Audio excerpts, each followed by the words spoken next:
Voice of south நேயர்களுக்கு வணக்கம். இந்த நேர்காணலில் நாம் சிந்திக்கிறப்பவர் மூத்த பத்திரிகையாளர் திரு ஆர்கே அவர்கள். வணக்கம் சார். வணக்கம். உச்ச நீதிமன்ற தலைமை நீதிபதியினுடைய விநாயகர் சதுர்த்தி விழாவில் இந்திய பிரதமர் நரேந்திர மோடி அவர்கள் கலந்து கொள்கிறார். அது நீதிபதியினுடைய மனைவி கல்பனா தாஸ் அவருடைய அழைப்பின் பேர்ல இந்திய பிரதமர் கலந்து கொள்றாரு.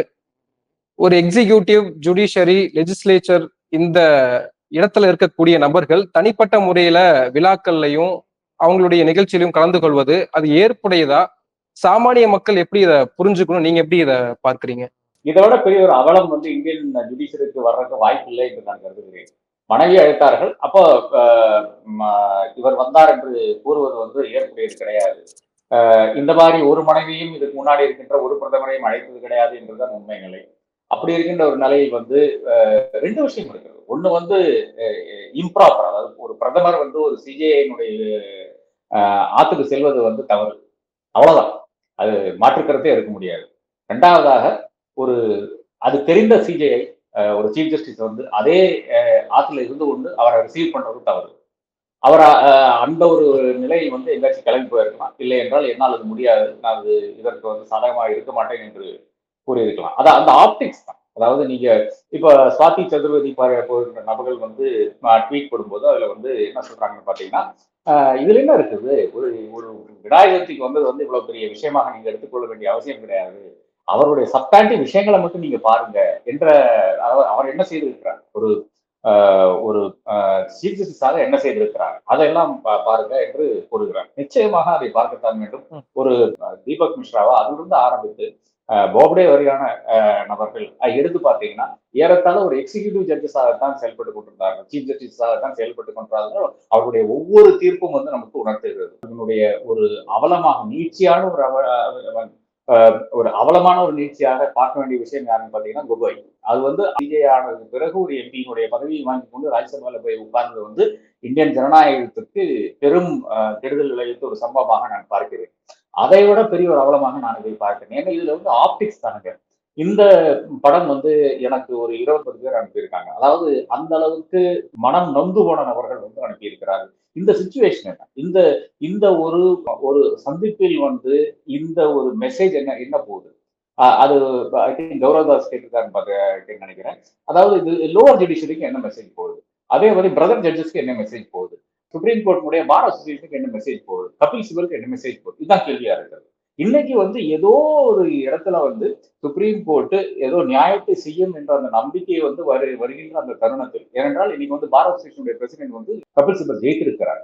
இதுக்கு முன்னால இருந்தவர் ஏறத்தாழ பாஜகவுடைய கைக்கூலியாக வேலை பார்த்து கொண்டு வர நபர். இன்னைக்கு ஒரு ஸ்டேச்சர் இருக்கின்ற நபர் அந்த சீட்ல உட்கார்ந்து இருக்கிறார். ஏன் அவரை ஏன் அழைக்கவில்லை, இந்த விநாயகர் ஏன் அவரை அழைக்கவில்லைன்னு கேட்கிறேன். எத்தனை பேர் அழைச்சிங்கன்னு கேட்கிறேன். அப்போ அந்த பொறுப்பில் இருக்கின்ற, அதாவது ஒரு தன்னுடைய துணைவியார் இதை அறிய வேண்டாமா? நான் கேட்கிறேன். இப்ப மு.க. ஸ்டாலினுடைய மனைவி அவங்களுக்கு விசுவாசம் இருக்கிறது. அவர்கள் கோயில் குளம் போயிட்டு கொண்டிருக்கிறார். இதற்காக வீட்டுல ஒரு கொலு வைத்துக் கொண்டு அதற்கு எடப்பாடி பழனிசாமியும் அண்ணாமலையும் அழைத்தால் அது எந்த அளவுக்கு அநாகரிகமா இருக்குமோ. ஏனென்றால் அது இருக்கின்ற வீடு பௌத்தர்களினுடைய வீடா இருக்கிறது. அந்த வீட்டுல நீங்க உங்களுடைய பர்சனல் விஷயத்தை நீங்க செய்து கொள்ளலாம். ஆனால் மு.க. ஸ்டாலின் அவர்களை அழைத்து கொண்டு ஒரு சாமி ரூம்ல போய் நிக்கிறதோ, இல்லைன்னா குழுல போய் நிக்கிறதோ சரியில்லை. அந்த அளவுக்கு பெரியார் இவர்களுக்கு உணர்த்தி இருக்கிறார், திமுகவினருக்கு உணர்த்தி இருக்கிறார். இது ஆண்டவனுடைய லிமிடேஷன்ஸை பத்தி எந்த அளவுக்கு ஒரு உணர்த்தி இருக்கிறாருன்னு நமக்கு அனைவரும் தெரிஞ்ச விஷயமா இருக்கிறது. அப்போ நாம அதை ஏன் ஒரு சிஜேஐக்கு புரியவில்லை என்று எனக்கு தெரிய மாட்டேங்குது. He has destroyed the complete judiciary என்று இந்த ஒரு விஷயத்தோடு நான் ஒப்பிட்டு நான் சொல்ல வேண்டிய ஒரு கட்டாயத்தில் இருக்கிறேன். மிக மிக வருத்தத்தோடு சொல்கிறேன். இதற்கு என்றால் இதை விட பெரிய ஒரு அவலம் இந்தியன் ஜுடிஷியரி வரப்போறது கிடையாது.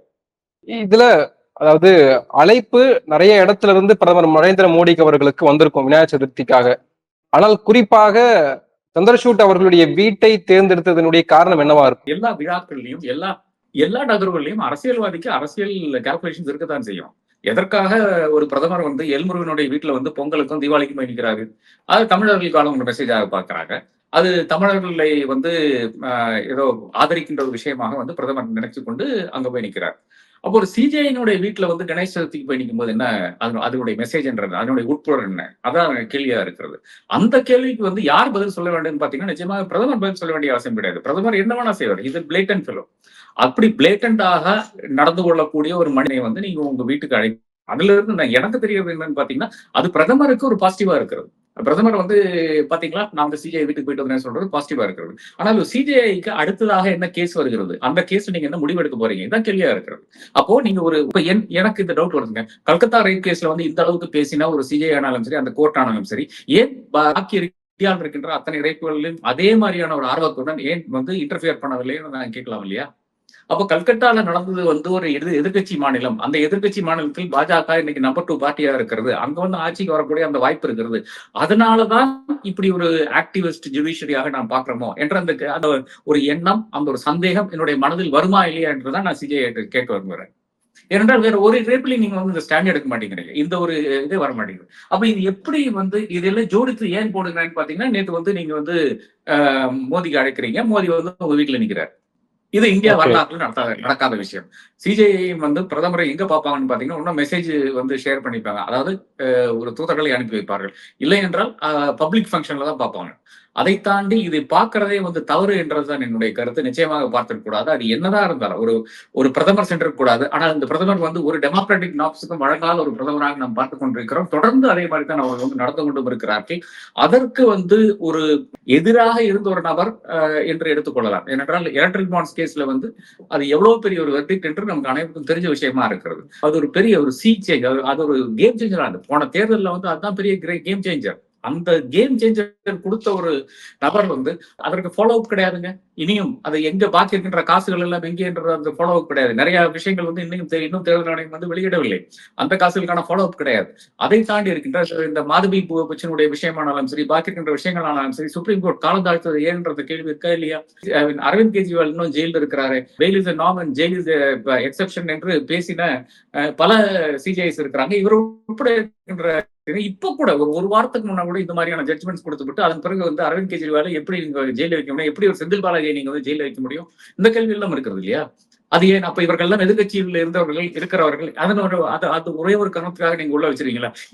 இவ்வளவு எனக்கு சஸ்பிஷன் வருது இல்லையா? இதனாலதான் அந்த ஆப்டிக்ஸ் தவறு என்று நான் கூறுகிறேன். அதை செய்திருக்க கூடாது. ஓகே, இதுல இன்னும் 2 மாதங்கள்ல வந்து ஓய்வு பெற இருக்காரு சந்திரசூட் அவர்கள். அது வந்து அதோட காரணத்தோடு சந்திரசூட் அவர்கள் இப்படி அணுகிறாரு. ஒரு அதிகாரம் பீடத்துல இருக்கக்கூடிய நபர்களை நம்ம இப்படி ஒரு அணுகுமுறை வச்சுக்கலாம் அப்படின்னு அவர் நினைக்கிறாரா அப்படின்னு தோணுது. நீங்க எப்படி அதை பார்க்கிறீங்க? இல்ல, என்னை பொறுத்தவரை வந்து உங்களுடைய போஸ்ட் தான் இதுக்கு தான் பல நபர்கள் இருக்கிறார். வி.ஆர். கிருஷ்ணயர்ல இருந்து ஆரம்பிச்சு அவர் வந்து சீஃப் ஜஸ்டிஸ் ஆகவில்லை. மலிமட்ல இருந்து ஆரம்பிச்சு எவ்வளவோ நபர்கள், ஆயிரக்கணக்கான நபர்கள் வந்து தே ஹெல்ட் தேர் ஹெட் ஹை. அவர்கள் வந்து ஒரு போஸ்ட் ரிட்டையர்மெண்ட் ஜாபுக்காக எங்கேயும் போய் யார்கிட்டையும் கையேந்தி நின்னது கிடையாது. எனக்கு இதுல வந்து இன்னொரு தளத்தில் இருக்கின்ற ஒரு நபரைத்தான் எனக்கு ஞாபகம் வருது. நம்மளுடைய சமீபத்தில் இறந்த எஸ். பத்மநாபன் என்ற ஜெனரலினுடைய அந்த ஒரு வாசகங்கள் தான் ஞாபகம் வருது. நான் கேட்டேன் அவர்கிட்ட, நீங்க ரிட்டையர் ஆயிட்டீங்க, ஆர்மி சீஃபாக ரிட்டையர் ஆறீங்க, நீங்க ஏன் போஸ்ட் ரிட்டையர்மெண்ட்டுக்கு எதுவும் பொசிஷன் எடுத்துக்கலையா? ஏன்னா எல்லாருமே பண்ற விஷயம், ஐஏஎஸ் ஆஃபீஸர் பண்றான், ஐபிஎஸ் ஆஃபீஸர் பண்றான், எப்படியோ வந்து ஒரு போஸ்ட் ரிட்டையர்மெண்ட் கவர்மெண்ட் ஜாப் வந்து வந்துருது. ஏதோ ஒரு கன்சல்டன்ட் லோஸ்க்குன்னு சொல்லிட்டு ஏதோ ஒன்று வந்துருது. எல்லாருமே செய்து கொண்டுதான் இருக்கிறார்கள். எல்லாருக்கும் கான்ட்ரிபியூட் பண்ண வேண்டும் என்ற அந்த ஆர்வம் இருக்கிறது. சிலர் வந்து அந்த அளவுக்கு எடுத்துக்க மாட்டாங்க. அதாவது இப்போ ஒரு வேலையை வந்து செய்து கொண்டிருக்கின்ற நபர் வந்து அந்த வேலையை முடித்து விடுவார். அதான் கேசவ் தேசி ராஜு என்ற ஒரு அரிய மனிதர் ஒருத்தர் இருந்தாரு, சர்வேப்பள்ளி ராதாகிருஷ்ணனுடைய 3rd ஜெனரேஷன் பேரப்பிள்ளை. அவர் செய்த விஷயம் என்னன்னு பாத்தீங்கன்னா, மென்டல் ஹெல்த் பில்லை வந்து கம்ப்ளீட் பண்ணி கொடுத்தார். ரிட்டையர்மெண்ட்டுக்கு அப்புறம் அதே இந்த அரசாங்கத்தை வந்து கைட் பண்ணி அந்த மென்டல் ஹெல்த் பில் வந்து முடிச்சு கொடுத்தாரு. ஜெனரல் பத்மநாபனுடைய விஷயம் என்னவென்றால், நான் கேட்டேன் போஸ்ட் ரிட்டையர்மெண்ட், அவருக்கு என்கிட்ட கேட்கிறாரு, நான் வந்து பிரதமருக்கு ரிப்போர்ட் பண்ணி கொண்டிருந்தேன். அதாவது நான் பிரதமரோடு பேச்சில் ஈடுபடுவேன், அன்றாடம் பேசிக் கொண்டிருப்போம். அதாவது ஒரு விஷயம்னா காலையில் இந்த டைம் பிக்ஸ் பண்ணி போய் பேசிட்டு முடிச்சுட்டு வருவேன். இப்போ வந்து நான் ஒரு போஸ்ட் ரிட்டையர்மெண்ட் ஜாப் எடுக்கிறேன், எங்காச்சும் ஒரு நியூசிலாண்டினுடைய அம்பாசிடர், இல்லை என்றால் இங்க வேற ஏதாச்சும் ஒரு போஸ்ட் ரிட்டையர்மெண்ட் ஜாப், அதாவது ஒரு பெரிய கார்பரேட்ல வந்து ஒரு திங்க் டேங்க்ல வந்து வேலைன்னா நான் யாரோட இன்டராக்ட் பண்ணுவேன் என்ற ஒரு கேள்வி என்கிட்ட கேட்கிறாரு. ஜாயிண்ட் செக்ரட்டரி கிட்ட நான் வந்து அப்பாயின்மெண்ட் காத்து கிடக்க வேண்டும், அந்த அவலம் எனக்கு தேவையில்லை. நான் வந்து நாட்டுக்காக உழைத்து விட்டேன். இன்னும் நான் வந்து நாட்டுக்காக நான் வந்து பணியெடுக்க வேண்டிய அவசியம் கிடையாது. I have given my best years my country. அதோடு நான் முடித்துக் கொள்கிறேன் என்று அவர் முடித்துவிட்டு பெசன்ட் நகர்ல பெசன்ட் அவென்யூல ஒரு ஒரு பெரிய பிளாட் தான். பட் இருந்தாலும் ஒரு ஆர்மி சீஃபுக்கு தகுந்த, அதாவது எக்ஸ் ஆர்மி சீஃப் என்ற அந்த அவருக்கு தகுந்த அளவுக்கு தகுதி இருக்கின்ற ஒரு இடமே கிடையாது. அவ்வளவு சின்ன ஒரு இடத்துல வந்து அவர் வந்து வாழ்ந்து கொண்டிருந்தது. நானும் வீட்டுக்கு போயிருக்கேன், பல முறை போயிருக்கிறேன், பார்த்து உரையாடிக்கிறேன். அப்போ இதுதான் ஒரு இந்தியாவுக்கு நல்லது செய்ய வேண்டும், இந்தியாவினுடைய ஒரு இந்த தேசம் வந்து நன்றாக இருக்க வேண்டும் என்று நினைக்கின்ற ஒரு குடிமகன் செய்கின்ற, அதாவது உயர் இடத்துல இருக்கின்ற குடிமகன் செய்கின்ற வேலையாக நான் காண்கிறேன். பாக்கி எல்லாமே வந்து போஸ்ட் ரிட்டைர்மெண்ட் ஜாபுக்கான ஒரு லேக்கிங் என்றுதான் பார்க்க வேண்டியதா இருக்கு. ஒரு உச்சபட்ச இடத்துல இருக்கக்கூடிய நபர்கள் தனிப்பட்ட முறையில அவர்களுடைய அன்பை பகிர்ந்து கொள்வது, விழாக்கள்ல பங்கெடுப்பது அப்படின்றது அதை நம்ம இயல்பை எடுத்துக்கவே கூடாதா? நீங்க ரிட்டையர்மெண்ட் இன்ஃபார்ம் பண்ணுங்க, ஒன்றும் பிரச்சனை கிடையாது. நாம எவ்வளவோ கேஸ்ல பார்த்திருக்கோம். அதாவது ரிட்டையர்மெண்ட்டுக்கு ஒரு 6 மாசம் முன்னாடி, இல்லை என்றால் 1 வருடம் முன்னாடி வந்து பிள்ளைகளுடைய மன விழாக்களை நடத்துவார்கள் அதிகாரிகள். அது எதுக்கு? அது கலெக்ஷன் தானே. அதாவது நீங்க வந்துருங்க, நீங்க நல்ல கிஃப்ட் கொடுங்க, டைமண்ட் கொடுங்க, காசு நல்லா கொடுங்க, நான் வந்து இந்த ஃபைலை கிளியர் பண்ணிடுறேன், அந்த ஃபைலை கிளியர் பண்ணிடுறேன் என்ற அந்த அடிப்படையில். அதாவது இன்னொன்னுங்க, அந்த அதிகாரத்தில் இருக்கும்போது மட்டும்தான் உங்களுக்கு மரியாதைன்னு அனைவருக்கும் தெரிஞ்ச விஷயம். அது நம்மளுக்கும் தெரிஞ்ச விஷயம் தான். when you are close to a power center, நான் கூட இருந்திருக்கிறேன். அந்த ஒரு பவர் சென்டருக்கு க்ளோஸா இருந்தா உங்களுக்கு அப்படியே கொட்டோன்னு கொட்டிக்கொண்டே இருக்கும். பல விஷயங்கள் வந்து கொண்டே இருக்கும். உங்களை அந்த விஷயங்கள் எல்லாம் விட்டால் கூட உங்களை எத்தனை பேர் வந்து ஒரு நாள் வந்து அலைபேசியில் அழைப்பார்கள் தெரியுமா உங்களுக்கு?